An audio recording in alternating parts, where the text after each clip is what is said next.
Hello, everybody, and welcome back to another episode of the You're Not Done Yet podcast, where your purpose is just moments away, and I am here to help you get there. Oh my God, guys, we are back with another episode, and this week we have a guest. So, Miss Danisha Carter, if you could introduce yourself, and we'll get right into the episode. Yes, I sure will. Hello, everyone. My name is Danisha Carter. I live in Thomasville, Georgia. I go by D or Danny, so people can refer to me as that. I have a office supply business called Lovely Goods. I will be releasing my digital planner October 1st, so I'm looking forward to that. And I have a small HR consulting business called Carter HR Solutions LLC, and I'm just really looking forward to doing this interview with you. Yes. So thank you for having me. No problem. So, a backstory.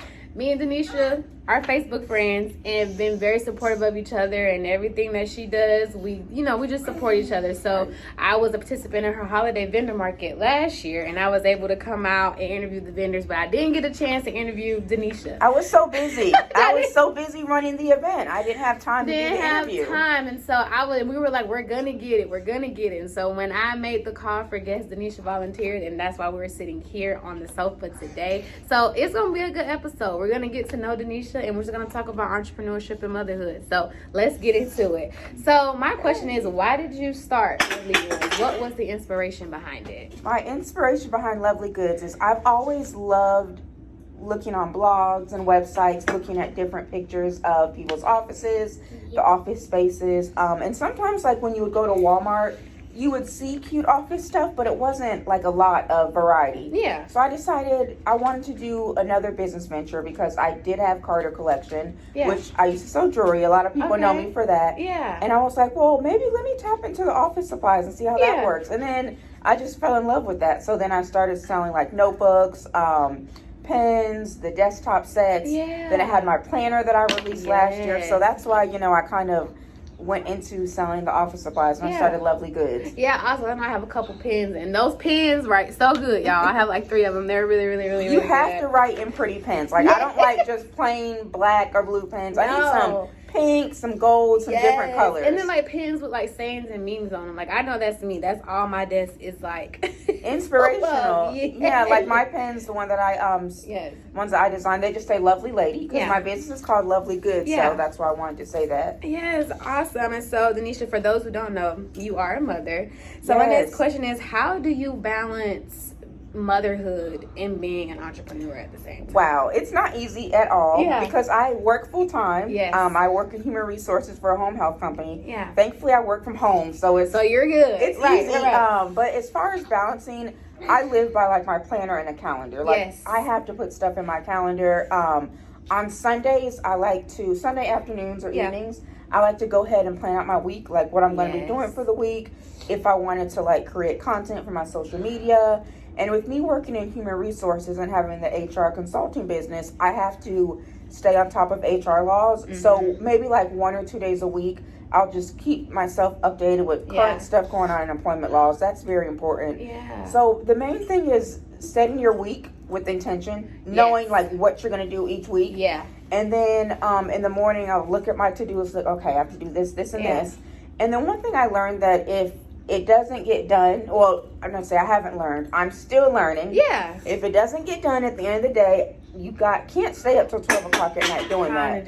Which I have a bad habit of doing that. I'm trying to be better with work-life balance. But like I said, it all depends on how you set your day. Don't try to be superwoman and try to do 10 things in one day when that's not realistic. I used to do that, like, okay, I'm going to do this. I'm going to read these 4 articles on this new HR law. That's not going to happen. It's not realistic. It's really not, And I try to plan everything out. Yeah, and I would say that too. That's how I am, like, when it comes to the podcast. And my son, y'all probably going to see him in and out the video in the background. He's so cute, by the way. But he's here.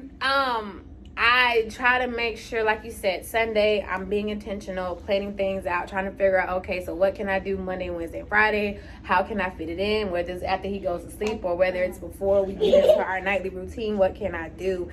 But I would say, though, what would you feel like has been, like, I won't say the hardest thing about balancing it, but what has been something that maybe you have struggled with in balancing motherhood and entrepreneurship?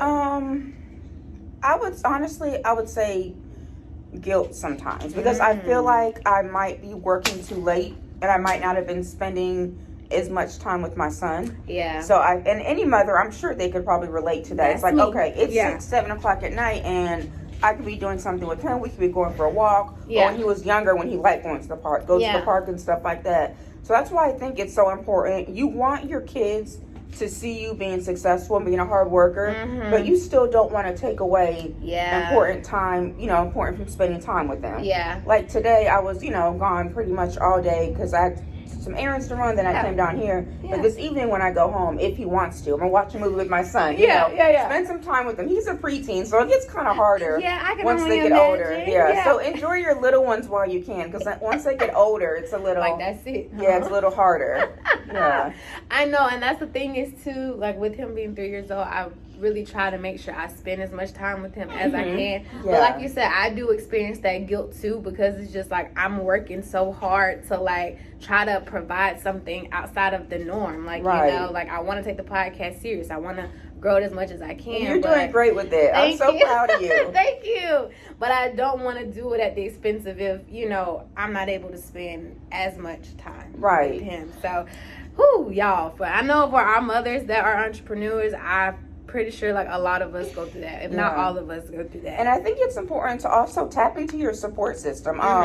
Don't feel bad about if you have a mother, a father, sister, godmother, friends that are willing to help you with certain things with your kids. If you just need a break, because balancing kids, work, a household, if you're taking classes in school, it could be a lot. So like my mom, she's a big support system of me. So if I ever would need a break, I'll be like, hey, can Elijah come over?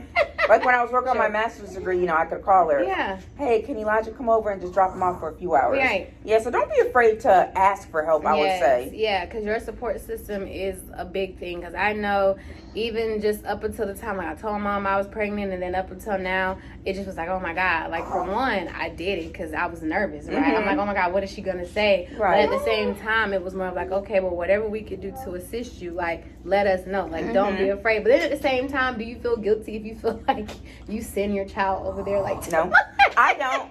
I don't feel guilty because Mama needs a break. But then again, that's the good relationship that my mom and my son have. They're so close. So him going over there, it's not like, really oh my God, feeling guilty. But I would say to, mothers who are working, you don't want to do too much because your mental health is so important.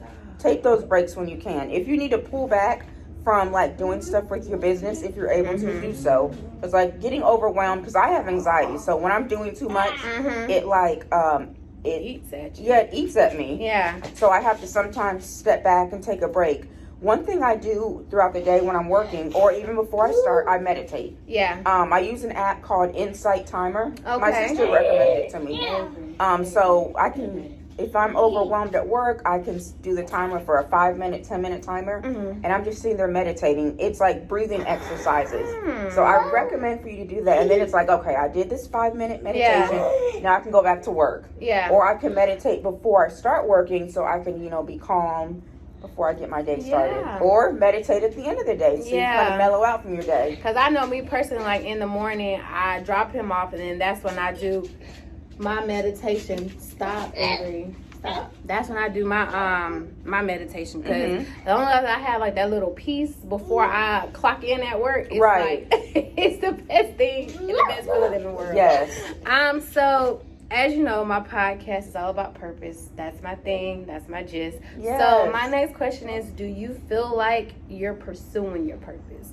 If so, how? And if not, I do feel like I'm pursuing my purpose. Okay.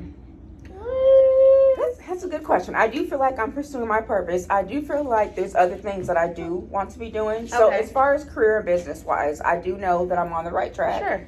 I feel as far as like I do have some ideas of things that I want to do, like more in the community. Like right now, I'm a board member for Junior Service League in Thomasville, so I do a lot of community service. But there's just other things that I want to do, especially for like young women that want to get into business. And I feel like that is kind of my purpose, to help, guide them with things as far as getting into college, starting businesses. So I think that's something that is my purpose that I am working towards. Well, that's There's some things I got in the back of my mind that I want to do. And I know from me personally, I think I had struggled with that for a long time. Because it's one of those things where it's like, you know what you're supposed to be doing, but yet you do everything else around but what you're supposed to do. Right. Oh, yeah. That happens a lot.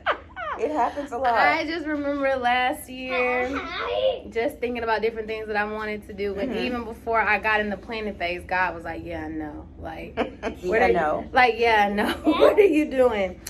But I would say, though, if you could leave our listeners with anything, what would you leave them in regards to motherhood, entrepreneurship, following your purpose? What would you leave them with? I would say, as far as motherhood, don't be too hard on yourself. Because us as mothers, and me as a mother, sometimes I can be too hard on myself. Yeah. Like, I could have spent more time with him. I should have taught him this. I didn't teach him that. Yeah. And that mom guilt can make all of us feel down. So you got to be careful with that. Spend as much time with as you can with your kids. Yeah. They were 2 one day, and now, like, my son, he's 12. I was about to say, yeah, he's like, and now he just wants to be with his friends. Yeah. As far as entrepreneurship, have a plan in place. I would say, and something that I've been meaning to do is get a business mentor. Like, I have people that I reach out to. Sure. Like, hey, do you think this is a good idea? Yeah. What do you think about that? I think that's very important. Be receptive to constructive criticism about your business. Yes. Because there's been times when I might have suggested something to somebody and they didn't take it too well. I'm like, I'm just trying to help. Yeah. But whatever. That's a story for another day. That's a story for another time. Yeah, not for this podcast. But yeah, I would say take constructive criticism very well. Keep educating yourself. Like, if you're in, like, you want to do your podcast, like somebody like you, watch other podcasts. And I'm sure you do. See what they do. Study what they do. Yeah. Like with me, with my HR consulting business, I follow and communicate and connect with other HR consultants. See what they're doing. Of course, not to steal their ideas, but just get an idea of something that you want to do. Yeah. Of course, the most popular one is networking. Just networking. That is so important. Yeah. I've gotten business just by attending events, being a part of Facebook groups. And I tell people all the time, some people might not like social media, but being a part of these Facebook groups can really, help your business. Yeah. Posting your business on Facebook, like a lot of people say, doesn't matter if you're getting likes, shares. Yeah. Post your business. Somebody's seeing it out there. Yeah. And then what was the last one about living in your purpose? Yes. Oh, I would say be authentic, be you. Don't change your personality for anybody. Yeah. I know some people might feel like they have to change how they act, how they talk, how they feel about certain things just to fit in with society. But I would say just continue to be yourself and do what you want to do as far as like career goal wise. Write down what your goals are, and that helps me. Like I have notebooks. I keep all my notebooks from years ago. So then I'll go back and look at it. I'm like, oh. Yeah. 2.5 years ago, I was writing down what I want to do for my HR consulting business, and I'm doing it now. Yeah. So it makes me feel more accomplished. I remember when I was writing down my list for getting my EIN, my website, my email address, and now I actually have that stuff done. Yeah. So I would say actually writing things down is what helps as well. Yeah, and I would say I heard this thing from Steve Harvey. He said, get a notebook and write out 300 things that you want to do. And write 300, not 299, not 295, 300. Wow, and 300. Watch, as you write it down, he says, and say the list every single day. And watch how within a year's time you go back and visit it and see how many things you've checked off. Oh, that's a good idea. Yeah, so I said that I was probably going to do that for the beginning of the year, 2023, just to see, like, dang, well, what can I accomplish in a year? But I would say, purpose is something that you're going to have to visit sooner or later in life. And I feel like the sooner you visit it, the better. The sooner you visit it, the better. Because you don't want to get to the end of your life and you be like, wow, like I realize I haven't done anything. Like, wait, what have I done in this life? Have I done anything for anybody else? Yeah, like except for myself. What have I accomplished? And it's like, wow. And then I feel like, you can't be selfish with your purpose either. So like when you said that you felt like, your calling was to help young women get into, that next phase of life, with business school and things like that. It means a lot because a lot of people would just sit on it and not, and not anything. I think where that comes from is like, for me, I see people like my age and they're just not where they want to be in life. Sure. And I'm like, what happened between that transition of you graduating high school to becoming an adult? Mm-hmm. Was there nobody in life to guide you to either go to college, trade school, military, start a business? Yeah. So I feel like if I could, have some kind of nonprofit, something to help those, girls who might not have a good support system at home. Yeah. It's like, for me, my mom and dad, they've always been supportive. Right. I'm going to college. I'm doing something with my life. Me. Yeah, I'm not just going to be at home doing nothing. Yeah, that was me. So I had that, but not everybody has that. So I think my target would be, young ladies who don't have that type of support at home. And I don't know, my mind's just been thinking about that a lot. And I feel like, I don't know, I just like the world, this might sound cheesy, but I feel like the world would be a better place if we had more people, like you said, walking in their purpose. Yeah. And not being 33, trying to figure out what they want to do with their career.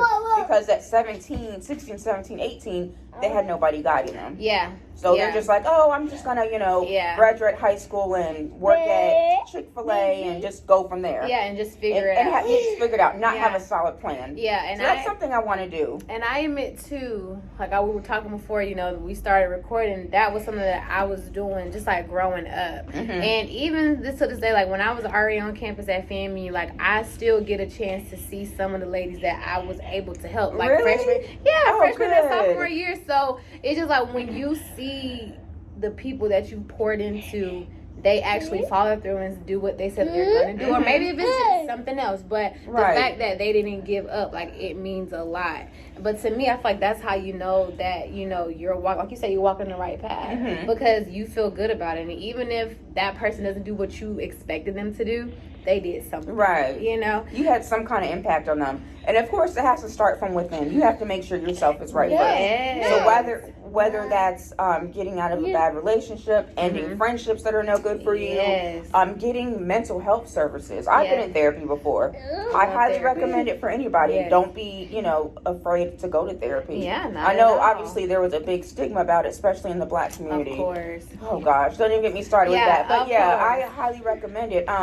Because they might be able to help you with something that a friend or a family couldn't. Yes. And you can't live in your purpose and try to help other people if inside you're not right. You're not right. Because it's not going to be genuine, and it's just not going to. It's just not going to flow out the way it should be. Yeah, and then like the thing, what's the saying? You can't pour from an empty cup. Yeah, you gotta make sure you're good. Yeah, and then that's why sometimes too, like I find myself like taking a break from like the podcast sometimes, because it's just like, okay, hold on, like I gotta get myself together first. Like I can't be, creating episodes and stuff like that if honestly, truly in my heart, like I'm not feeling it. Right. So true. I totally get that. But that's the thing is like, I don't want people to fake it. Like, just like you said, be authentic, be genuine in who you are. And regardless of you only get one person supporting what you're doing right now, that's fine. Because that one person going to go into 100, 1,000, a million. So, and then just be consistent, though. I feel like we start things like we all do. And sometimes it just doesn't. Yeah. It just doesn't. How many things I'm like, I want to do this. And it didn't work. Girl, a couple years ago, I said I'm going to start making trinket dishes out of like pottery clay. Yeah. I went to Hobby Lobby. I bought the clay. I bought the paint brushes. I did one trinket dish and I said that was it. I'm not doing this. I am not doing this. But honestly, it probably took for you. That's what I'm saying. It probably took for you to actually do it, to be like, okay, this ain't. I'm gonna sell this on my website. I'm gonna do different colors. No, ma'am. I did one trinket dish and that was it. I was done. But honestly, that's how it is sometimes, though. Sometimes we gotta feel like, try. And that's the thing is too, like, don't be afraid to try. And like, no one is ever successful rarely on their first try, right? So you have to think of your purpose as that. Like, you're gonna start something, you're gonna stop, you're gonna move different angles until you figure it out. But don't be afraid to try it. Girl, it was terrible. No, seriously. But Danisha, thank you so much for coming and sitting and talking with me today. You're welcome. This was nice. Yes, thank you so much. Even with this child right so here. So handsome. But if you could tell the people where they can find you, if they want to shop, they want to get in contact with you about anything, where can they go? Sure. So for my office supply business, Lovely Goods, like I said at the beginning of the interview, I'll be releasing my digital planner October 1st, 2022. It'll be available for purchase on my website at lovelygoodsco.com. Also, on my social media, is Lovely Goods Co. Facebook, Instagram, and TikTok. And then Carter HR Solutions. If you're a small business owner that needs handbooks, job descriptions, policies, and procedures, I do free consultations. My website is carterhrsolutions.llc.com. And then my social media is the same as well, Carter HR Solutions LLC. And that's another thing. Keep your social media handles consistent. Yes. Yeah. Because I know that, that's really good when you're a business owner. You see how easy it was for me to just say everything is the same on each handle. Right. If you keep everything same. I know, and that's why I always make sure, like, when I do, like, my closing of each episode, like, I say my Instagrams twice, because just in case you may go by and you be like, no, that's not what she said. Did I miss an A or an N? No. But once again, thank you so much for coming to join us today on the couch. And this has been another amazing episode of the You're Not Done Yet podcast, where your purpose is just moments away, and I am here to help you get there. Make sure you guys are following us on Instagram at You're Not Done Yet Pod. Follow her. Me. And then your host, myself, at It's Andrea B. And once again, at You're Not Done Yet Pod, and It's Andrea B. And until next time, guys, this has been an amazing episode, and we'll see you next time. Bye. Thank you for tuning in.